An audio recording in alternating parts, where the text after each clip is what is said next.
So the Cubs have this pitcher. His name is Darvish. Perhaps you've heard of him. He's one of the best pitchers in baseball right now, and no, it is not a fluke. What's up, guys? Welcome back to my channel, Brian Talks Baseball, where I'm Brian and I talk about baseball. If you're new around here, I make videos about sabermetrics as well as social and political issues as they impact Major League Baseball. So if you're new around here, do me a favor, barrel up that subscribe button, click that notification bell so that when I upload new videos, you are notified so that you can watch them. Because the thing about making videos on sabermetrics, especially doing player analysis, my videos get outdated very quickly. So when I make a video about a pitcher per se, I would like you to watch the video before they allowed 7 runs in 3 innings in the next start. Anyway, yeah, let's talk about Darvish because he's really good. According to Fangraphs, at the time of recording this video, he is the second best pitcher according to WAR. 1.47 ERA, 2.01 FIP, 2.83 xFIP. Also, you can take a look at a couple of my Saber minutes because I've covered those in those videos as well. So if you need a primer, please do me a favor, go watch those videos first and then come back to this one. He's really reinvented himself this year. I know you might be thinking, but Brian, it's a small sample. It's a weird season, to which I would respond, no. And I want to talk about why he's been pitching a little bit better, I want to talk about why he's been pitching a lot better. I want to talk about this sort of reemergence as an elite pitcher that Darvish is kind of, because this doesn't normally happen with a 34-year-old pitcher. You don't see 34-year-old pitchers, especially starting pitchers, kind of having this reemergence late in their careers, but Darvish is having it, and it's for real, and it's awesome.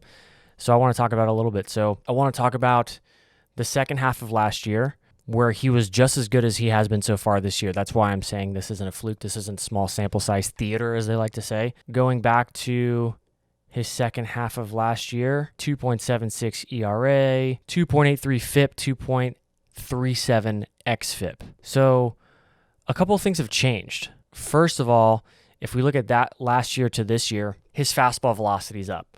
The last couple of years, he's been around 94 average fastball velocity. This year, he's up to 96. That matters, right? I know velocity is not everything, but upticks in fastball velocities usually correlate to missing more bats, which usually correlates to better strikeout rates. The more you limit balls in play via the strikeout, the more noise you're reducing in batted ball data, and therefore, that's going to lead to better results. The second thing is, since the second half of last year, Darvish has limited walks to almost an extreme degree. Starting in May of 2019, I'm going to pull it up on the screen for you guys. If we look at just his walks in general, March, April, he walked 22 guys. May, he walked 19 guys. June, he walked 8 batters. July, 2. August, 1. September, October, 4.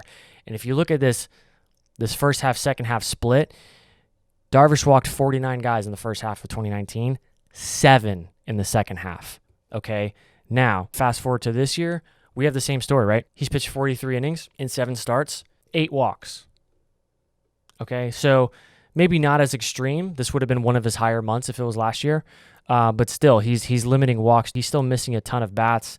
Strikeout rates still in the 30s. That's like closer status, right? So for a starter to do that, that's really something else. And Darvish has been doing that since the second half of last year. Now, I want to talk too about, it's not just about his fastball. It's not just about the walks. The second thing I want to talk about has been his pitch repertoire, because that's changed pretty drastically from this year, last year. And again, since May of last year, more predominantly in the second half. I'm going to put these stats up on the screen too. He has thrown his cutter way more. He went from, in 2018, he was throwing the four-seam fastball about 38% of the time, the cutter about 25% of the time.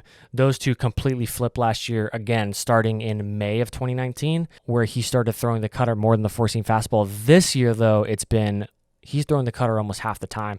And it's not just that he's throwing the cutter half the time, he's changing the speed on it. So his average cutter velocity is around 87 miles an hour. He's throwing it anywhere from 84, 85 to 93 miles an hour.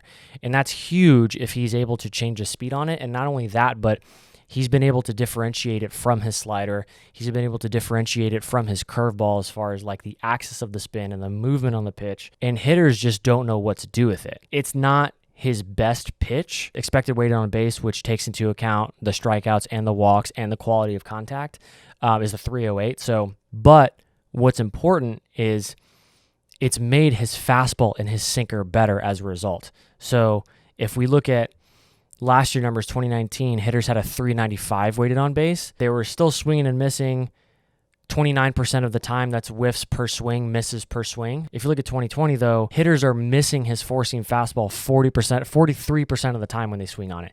That's a big jump, and that has a lot to do with him throwing the cutter more, right? So same thing with the slider, same thing with the sinker. All of these pitches are better because he's throwing the cutter more. And of course, like I mentioned, the fastball up from about 94 to 96. He also has one of those high spin fastballs, which is important too. That kind of correlates to more swinging and missing. The more pitches you have that hitters are going to swing and miss at, the better your results are going to be, because hitters can't sit on these pitches. That's, like I said, it's what influences the final results. Now, a couple of concerns, because I don't think it's all daisies and rainbows. Is that even a thing that people say? I don't know. Not to say that it's also all smoke and mirrors either, but there are a couple of concerns, to be had. So for one, he's leaving a ton of runners on base. His left on base percentage, that's the number of runners that are stranded when the third out is made.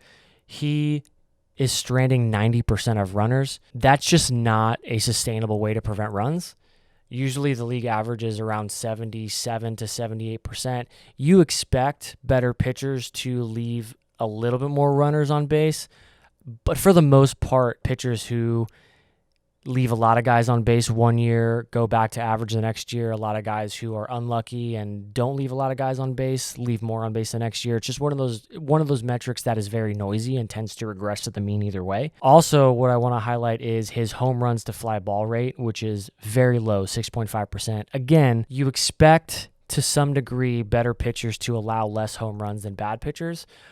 But again, the league average for this metric is this year is about 15%. And home run to fly ball ratios tend to regress to the league average the same way strand rates do.